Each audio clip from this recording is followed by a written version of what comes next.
వాళ్ళకి ఏదో వింతగా ఉంటుంది. కొంతమంది ఇమిగ్రేషన్ ఆఫీసర్స్ ఏదో స్మగ్గింగ్ అనుకుంటారు. స్మగ్గింగ్ అంటే గుర్తొచ్చింది. నేను అండమాన్ వెళ్ళాను వరుణ్ మా చెల్లి దగ్గరికి. అండమాన్ నికోబార్ తెలుసు కదా, మా సిస్టర్ అక్కడే ఉంటుంది. ఇక్కడ మన ఎయిర్పోర్ట్లో, హైదరాబాద్ ఎయిర్పోర్ట్లో వాళ్ళకి అక్కడ మురుకులు చేసి తీసుకెళ్దాం అనుకున్న జంతికలు. కానీ అక్కడ పట్టించడం అంటే ఆ మిల్లు పెద్ద పెద్ద మిల్లులు ఉంటాయంట. 5 కేజీస్ 10 కేజీస్ అయితేనే పడతారంట, 1-2 కేజీస్ పట్టరంట. సో నేను ఒక 2 కేజీస్ ఇక్కడ మిల్లులో పట్టించి ఆ పౌడర్ తీసుకెళ్ళి అక్కడ వెళ్ళి ఫ్రెష్గా చేస్తా ఊరెళ్ళే ముందు నాన్న కూడా తీసుకెళ్ళొచ్చని.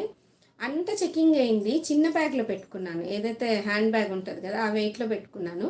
అందరి బ్యాగులు ఇటు వస్తుంది, నా బ్యాగ్ అటు వెళ్తుంది. అందులో ఏముంది, ఆయిల్ ఒకటి పెట్టుకున్నాం. మా అమ్మాయి వెళ్తే నాకు మళ్ళీ ఆయిల్ చేంజ్ అవుతే హెయిర్ లాస్ అవుతుందని ఆయిల్ తీసేస్తాడు ఏంటో కొంప తీసి. ఎందుకంటే మా హస్బెండ్ ఆల్రెడీ బయట వెళ్ళిపోయారు, మళ్ళీ ఇవి నేను బయటకి ఇవ్వాలన్నా వాళ్ళు తీసి డస్ట్బిన్లో వేసేస్తారు కదా, ఇంకా వద్దని. అయితే ఆయిల్ ఆయిల్ అనుకుంటే నన్ను పిలిచారు. ఫస్ట్ బ్యాగ్ కిస్కా అంటే మేరా అన్నాను. इसमें जो पाउडर है क्या है అని అడిగాడు.